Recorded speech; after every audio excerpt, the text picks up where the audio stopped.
I can remember absolutely everything, young man. That's my curse. That's one of the greatest curses ever inflicted on mankind, memory.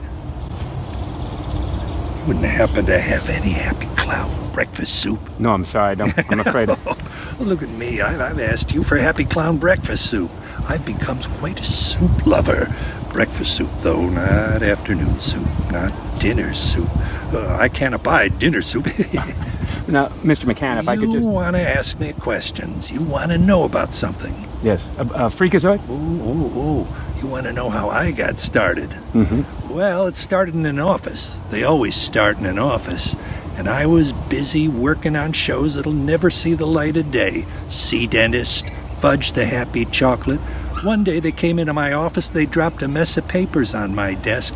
Freakacon, Farfanugan, Fred's appendectomy. Freakazoid. You knew it all the time. You asked me that. Mm-hmm. I'm not such a clever old man after all. If you could just get to... I have a mind full of soup. But this Freakazoid, why, they said it has to be on the air in September of 95. This is November, December of 94.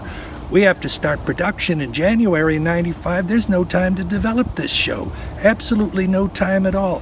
Why, they said write a script, and Paul Rugg and Tom Ruger and I wrote a script. I wrote a script about Freakazoid and Baron Magneto. He had the power to control magnetism in 4 adjacent counties. Now, that is not an existential threat, but if you live there, I swear it'll raise bloody Cain on your TV or your microwave, and you'll be darn glad someone took an interest and acted on it. Mm-hmm. So about Freakazoid... Well, I guess they thought it wasn't a grand enough story for them, so Paul Rugg and I had to figure out what this character is. What are his powers? Can he fly? Can he take your meals and inflict freezer burn? We didn't know. We're trying to think about this and figure it out. Tom Ruger, though, he's writing again. He took a script, he took the old material, he added new material, and he created a script as thick as a Chicago pizza. Weighed 4 pounds. We weighed him back then, but you know that. Well, anyway, that became the template, so to speak, for what we would do. But then we ran out of time. We had to start making the show, so we started working with him and developing him on the fly. And, well, Paul would add things in, recordings, and that's how you got the Freakazoid that you have today on the YouTubes. Mm-hmm. Do you have time to maybe answer some questions that some people have sent in, or? Sure, I have nothing but time. Waiting. By the way, what are you doing these days? Waiting. All right, this comes from Brian Talbert, and he said, why would anyone want to turn beavers into gold? Well, now, the reason for one person turning another person into gold, that hasn't changed since the dawn of history. There are only 2 reasons that one would do something like that. There's envy, there's resentment. Now, before you get on your moral high horse, before you sit there and think, I wouldn't do something like that, picture for yourself holding a mystical watch with strange powers, and in the next room is someone you hate. You mean you wouldn't turn him into gold? That segment was specifically designed to hold a mirror up to the human condition. It wasn't some dumb joke a writer in a hurry thought up. This is from Marissa Patschurek. Do you want to... Maybe you can help me with that one. Pat's Churek. It's like a restaurant. Okay. Let's go to Pat's Churek. Okay. We'll have Churek. She asks, who was the inspiration for Greg, the greatest intern ever?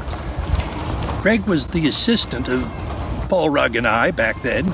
Greg was a bright young lad, very smart. He came from a television family. All his family were interwoven into the television industry. He knew TV the way the Kardashians know feckless bilge. He was good that way. And, well, he left us. He went on. He became an agent now. He wouldn't talk to Paul and I if his feet were on fire and a snake was around his head. He wouldn't talk to us anyway. Talk to another agent, I think.